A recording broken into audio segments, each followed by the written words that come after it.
Bismillahirrahmanirrahim. Assalamualaikum warahmatullahi wabarakatuh. Pemerhati nahwu yang dimuliakan oleh Allah Subhanahu wa taala, di hari yang berbahagia dan insyaallah penuh dengan berkah ini, kita kembali melanjutkan pembelajaran kita. Hari ini kita masih membahas bina'ul fi'lil madhi, yaitu fi'il madhi yang mabni dengan dhammah, tapi dhammahnya bukan dhammah zahirah, tapi dhammah muqaddarah.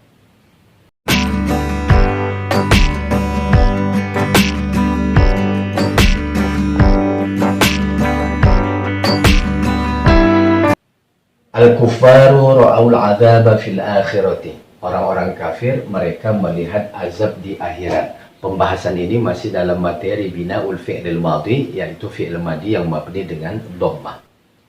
Al-kuffaru itu tadi artinya orang-orang kafir. Apa al-kuffar? Mubtada, dia adalah mubtada, pokok kalimat. Di dalam kitab Nahwu Wadih dikatakan bahwa mubtada adalah ismun marfu'un fi awwali jumlah. Isim yang dibaca rafa terletak di awal kalimat. Kita lihat kata al-kuffar ini isim. Dari mana kita tahu kata al-kuffar ini isim? Ada al di awalnya, ada alif lam di awalnya. Kemudian marfu' dibaca rafa, ya. Setiap mubtada itu marfu'. Marfu' itu identik dengan dhammah. Fi awali jumlah, di awal kalimat. Kita lihat kata al-kuffar ini terletak di awal kalimat, maka dikatakanlah dia mubtada. Dalam kitab Matan Jum'iyah, mubtada itu adalah al-ismul marfu' al-'ari 'anil awamilil lafziyah. Dia adalah isim, sama ya, marfu' al-'ari yang kosong, yang sepi. Sepi dari apa? 'Anil awamilil lafziyah, dari amil-amil lafaz. Sebelum kata al-kuffar ini tidak ada amil-amil yang mungkin membuat kata al-kuffar ini menjadi mansub. Begitu juga tidak ada amil-amil yang mungkin membuat kata al-kuffar ini menjadi majrur. Jadi kosong, sepi dia. Maka dikatakanlah kata al-kuffar ini dengan mubtada. Marfu'un, ya, setiap mubtada itu marfu'. Marfu' itu identik dengan dhammah. Wa alamatu raf'ihi dhammah, dan tanda rafa'nya adalah dhammah. Kita lihat tanda rafa' al-kuffar ini dhammah. Kenapa? Karena kata al-kuffar ini adalah jamak taksir. Jamak taksir itu adalah jamak yang berubah dari bentuk mufradnya. Kafirun, kafirani, kuffar, ya, maka tanda rafa'nya dengan dhammah. Zahirah alal akhir, jelas di akhirnya, ya, sudah dhammah, zahirah lagi bunyinya al-kuffaru. Kenapa? Karena kata al-kuffar ini bukan isim maksur, akhirannya bukan alif. Kalau akhirannya alif, maka tanda rafa'nya dengan dhammah muqaddarah, dhammah yang dikira-kira, yang digantikan dengan alif. Begitu juga akhirannya bukan ya, bukan isim manqus. Kalau akhirannya ya, isim manqus, maka tanda rafa'nya juga dengan dhammah muqaddarah, dhammah yang dikira-kira, yang digantikan dengan ya. Kemudian ra'au artinya mereka melihat. Fi'lun madhin, dia adalah fi'il madhi, kata kerja lampau.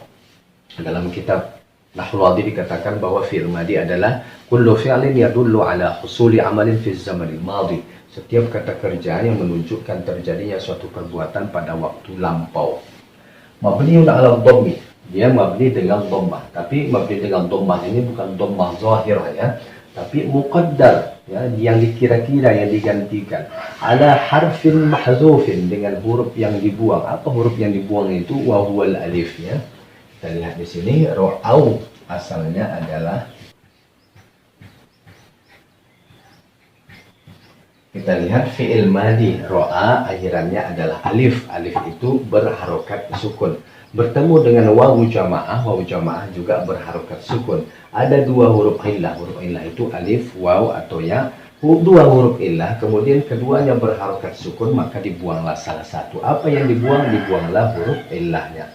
Maka ini dikatakan tadi mabni dengan dhammah, yang dikira-kira, yang digantikan dengan huruf yang dibuang, ya. Tapi kita lihat kenapa dia disebut dengan mabni dengan dhammah, karena dasar dari fi'il madhi yang bertemu dengan wawu jamaah itu mabni dengan dhammah. Kalau kita ganti, kita rubah menjadi fi'il yang akhirannya bukan huruf illah, contohnya dorobu, fi'il madhi dorobu ini mabni dengan dhammah. Kenapa? Karena bersambung dengan wawu jamaah. Ini juga mabni dengan dhammah, tapi dhammah yang digantikan, yang dikira-kira, digantikan dengan cara membuang huruf illahnya, dengan cara membuang huruf alifnya, ya. Kemudian kita lanjutkan, wal wawu dhamirun barizun, dan wawu adalah dhamir baris, adalah kata ganti yang muncul, yang nampak. Dhamir baris itu lawannya adalah dhamir mustatir. Dhamir baris yang bersambung dengan fi'il madhi ada ta mutaharrikah, kemudian ada nunun niswah, nun fa'il, kemudian ada aliful itsnain, dan ini waw jamaah. Kemudian mabniun ala sukun, dia mabni dengan sukun ya. Setiap waw jamaah itu mabni dengan sukun. Dorobu, waw terakhirnya itu harokatnya sukun ya. Fi mahalli raf'in, dia menempati tempat rafa'nya, tidak dikatakan marfu. Kenapa tidak dikatakan marfu? Karena huruf waw ini adalah sesuatu yang mabni, yang tidak bisa berubah harokatnya. Fa'ilun li fi'li ro'a, dia adalah fa'il, pelaku dari kata kerja ro'a ya.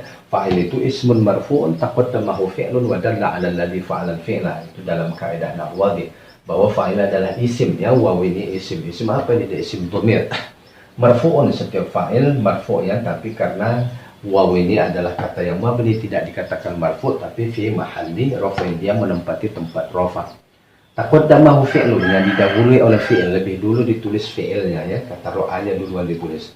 Wa dalla 'ala alladhi fa'ala al-fi'la, dan yang menunjukkan bahwa dia melakukan perbuatan tersebut ya. Kata waw inilah yang melakukan perbuatan ro'a.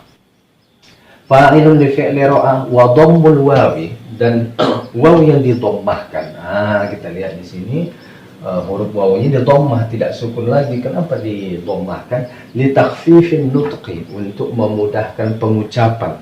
Kenapa? Bisa kina ini, karena bertemu dua sukunnya.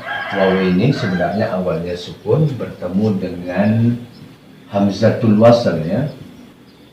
Bertemu dengan hamzatul wasal, maka didommahkanlah wawnya ini. Tujuannya apa? Tujuannya untuk takhfif nutq bisa kina ini, untuk meringankan pengucapan karena bertemu dua sukun. Wal alifu fariqatun, dan alif adalah pembeda. Ada huruf alif ini kita lihat setelah waw jamaah tadi. Apa gunanya? Fariqatun adalah untuk pembeda. Membedakan apa? Baina wawid dhamir wa ghairiha, di antara waw dhamir dan yang lainnya. Karena ada fi'il itu yang akhirannya waw juga, seperti yad'u, tapi wawnya itu masih dalam kesatuan fi'il mudhari tersebut. Tapi kalau ini bukan termasuk huruf dari fi'il, tapi dia adalah waw dhamir ya. Maka dibuatlah alif untuk membedakan mana waw dhamir, mana juga waw yang bukan waw dhamir. Oke, kita lanjutkan. Al-'adzab tadi artinya azab. Maf'ulun bih, dia adalah maf'ulun bih, objek, korban, penderita. Maf'ulun bih itu ismun mansubun wa qa'a alaihi fi'lul fa'il, dia adalah isim. Kata al-'adzab ini isim. Dari mana kita tahu kata al-'adzab ini isim? Ada al di awalnya, ada alif lam di awalnya. Mansubun, maf'ul bih itu mansub ya, dibaca nasab. Wa qa'a alaihi fi'lul fa'il, dia dikenai oleh perbuatan si pelaku. Dia dikenai oleh perbuatan apa? Perbuatan melihat. Pelakunya siapa? Mereka ya. Mansubun, setiap maf'ul bih itu mansub. Mansub itu identik dengan fathah ya. Wa alamatu nasbihi fathah, dan tanda nasabnya adalah fathah. Kenapa tanda nasabnya fathah? Karena kata al-'adzab ini adalah isim mufrad, kata yang menunjukkan tunggal, kata yang menunjukkan satu. Kalau kita rubah menjadi musanna atau isim tasniyah, maka tanda nasabnya tidak lagi dengan fathah tapi dengan ya. Tapi karena ini isim mufrad, maka tanda nasabnya adalah fathah.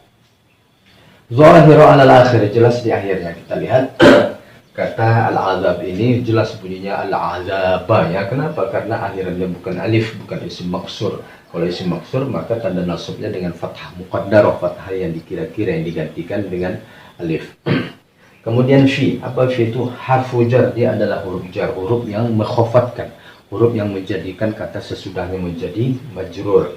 Mabniun ala sukun, dia mabni dengan sukun. Huruf terakhir dari huruf fi ini adalah ya ya. Ya ini berharokat sukun, maka dikatakan mabni dengan sukun selamanya harokatnya adalah sukun.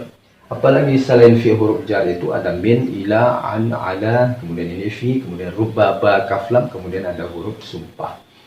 Al-akhirah, al-akhirah tadi artinya akhirat. Ismun majrur, dia adalah isim yang dibaca jar. Setiap kata yang dilewati oleh huruf khafat, huruf jar, maka kata tersebut menjadi majrur. Isim majrur bifi, isim yang dibaca jar karena dilewati oleh fi, Nah, dilewati oleh huruf fi ya.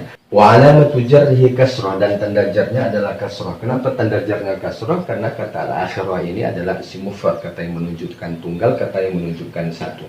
Kalau seandainya kita rubah menjadi isim tasniyah musanna, maka tanda jarnya tidak lagi dengan kasrah tapi dengan ya. Kemudian zahiru alal akhir, jelas di akhirnya. Kenapa? Bunyinya i karena akhirannya ini bukan alif.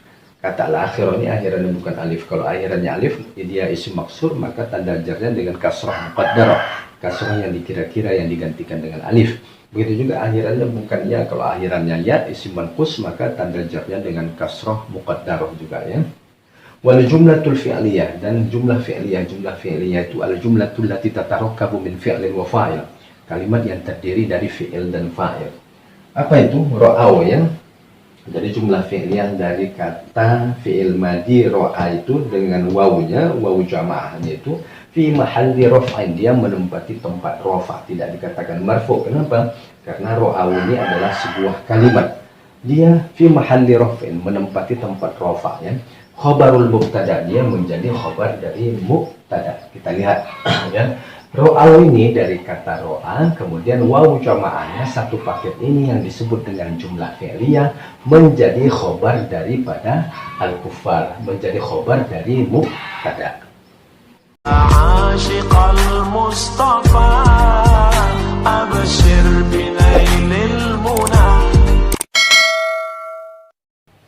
Pemerhati nahwu dimuliakan oleh Allah Subhanahu wa taala. Demikianlah pembelajaran kita hari ini. Semoga bermanfaat. Sampai ketemu di pembahasan selanjutnya. Assalamualaikum warahmatullahi wabarakatuh.